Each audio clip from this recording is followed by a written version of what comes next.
Hello guys, once again welcome back to your own YouTube channel simple and smart study.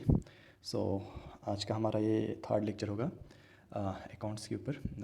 JKSSB account जो finance account assistant के लिए है, उसके लिए हम जो क्रश कोर्स चला रहे हैं, तो उसका आज का ये थर्ड लेक्चर होगा। अगर आप लोगों ने फर्स्ट सेकंड लेक्चर नहीं देखा तो आप चैनल पे जाके देख सकते हैं। तो चलिए शुरू करते हैं विदाउट वेस्टिंग आवर टाइम।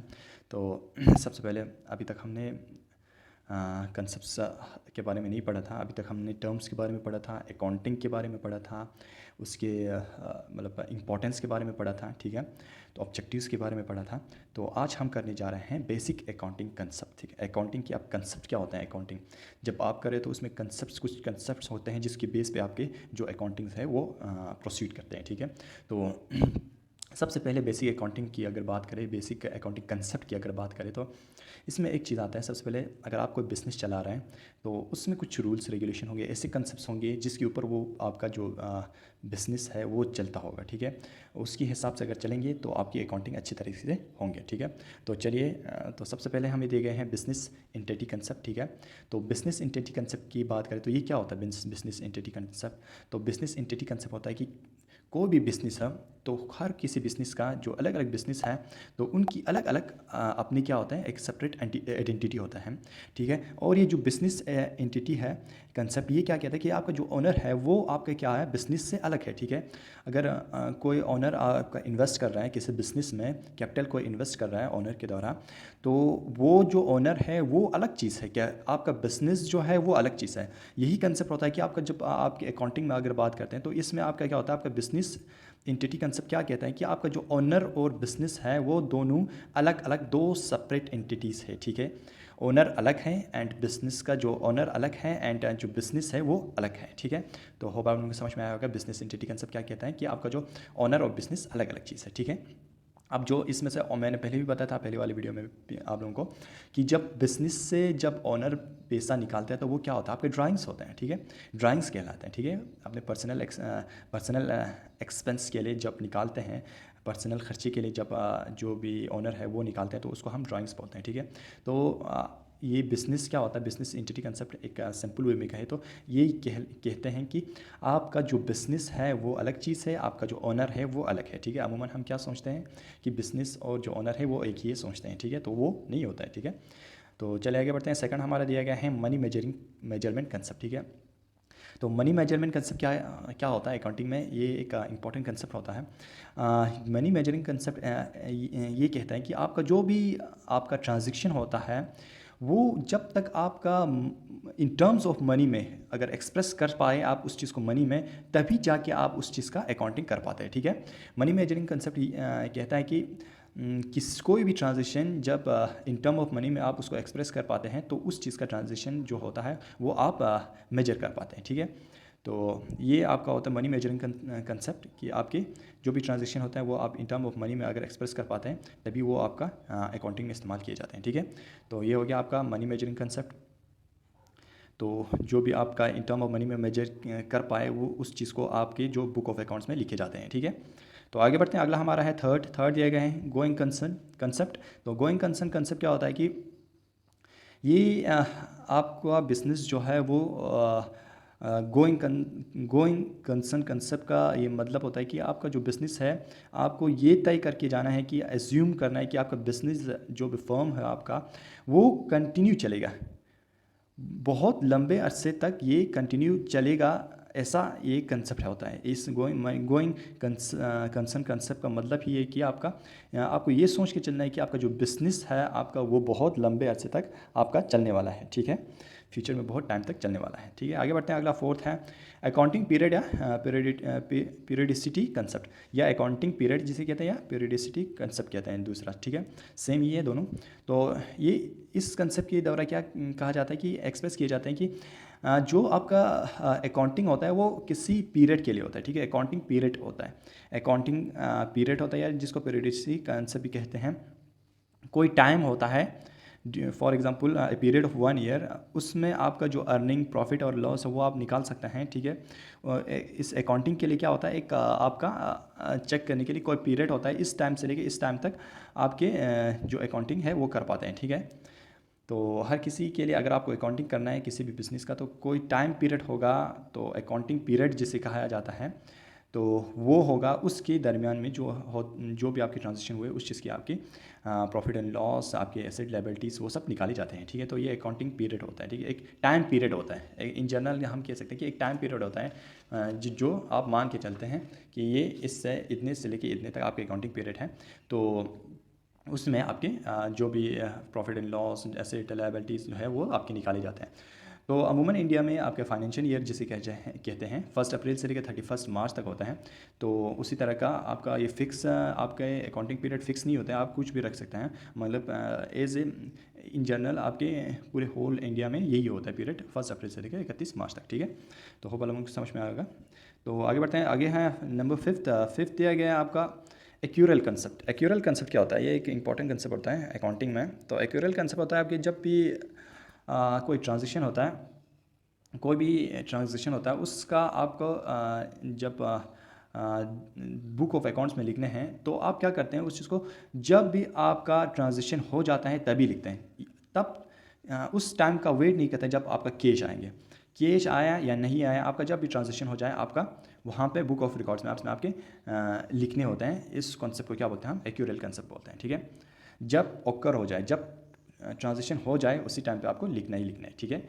चाहे कैश आए या ना आए, क्रेडिट पे हो या कैश पे हो, कैश आए या बाद में आए, तो वो उससे आपको लेना देना नहीं होता है इसमें एक्यूरल कंसेप्ट में। एक्यूरल कंसेप्ट में ये सिंपली होता है कि आपके ट्रांजेक्शन से लेना देना, तो जब ट्रांजेक्शन हो तभी आपके बुक्स ऑफ अकाउंट में लिखे जाते हैं, ठीक है।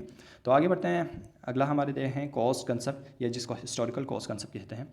तो कॉस्ट कंसेप्ट या हिस्टोरिकल कॉस्ट कंसेप्ट हम उसको कहते हैं अगर कोई भी एसेट हो उसको रिकॉर्ड करना है बुक ऑफ अकाउंट में, ठीक है।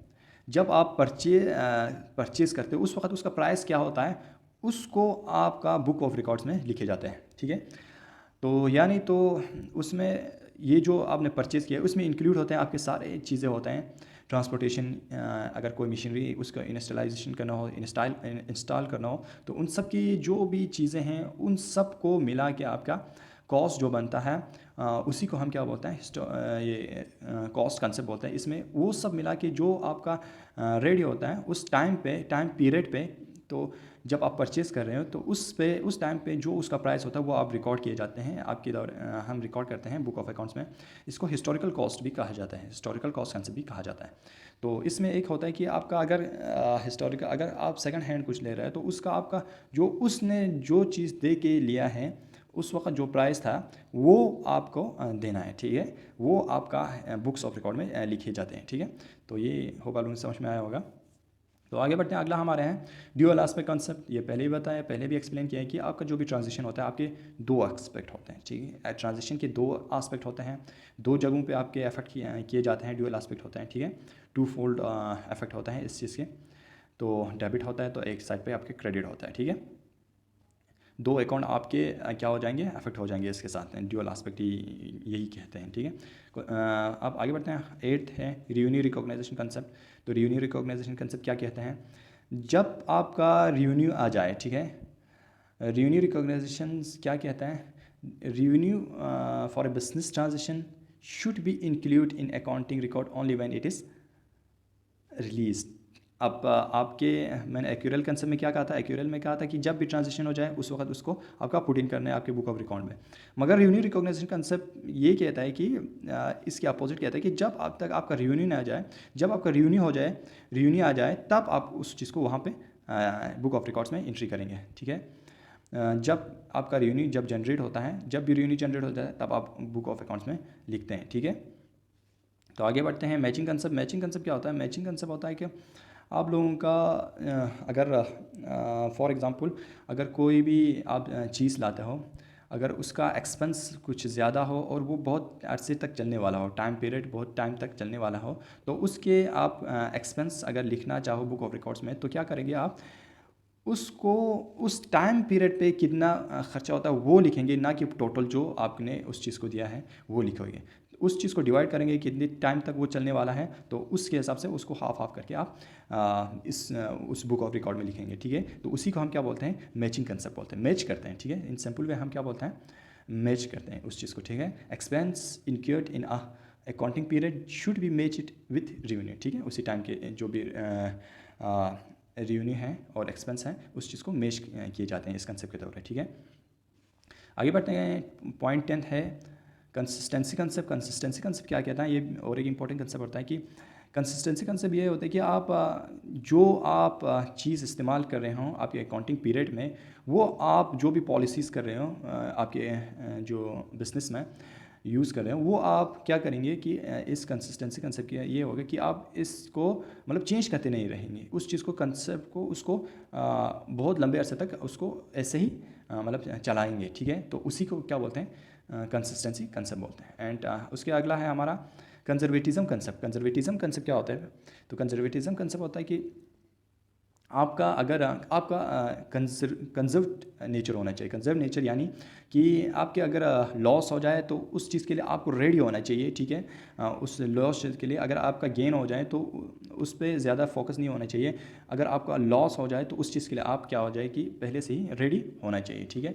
तो ये होता है आपका कंजर्वेटिज्म कंसेप्ट। मतलब आप रेडी हो इस चीज़ के, इस कंसेप्ट के ज़रिए क्या होता है कि आप को कहा जाता है कि आप रेडी हो किस चीज़ के लिए, लॉस के लिए तो आप रेडी होना चाहिए, ना कि गेन के लिए, ठीक है।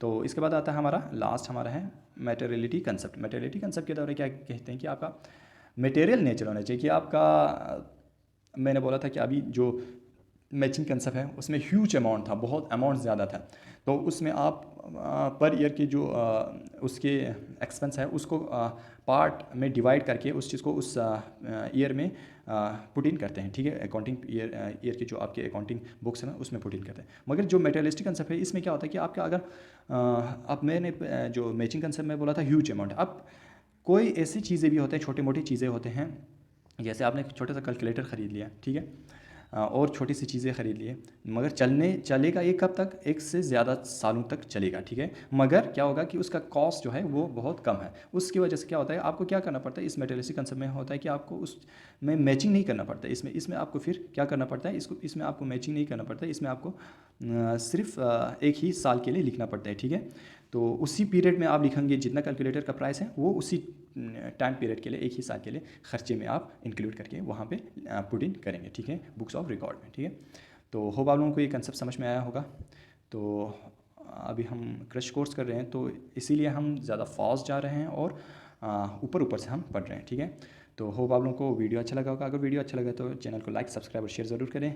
मिलते हैं अगले वीडियो में अगले लेक्चर के साथ, तब तक के लिए good bye and take care, have a nice day.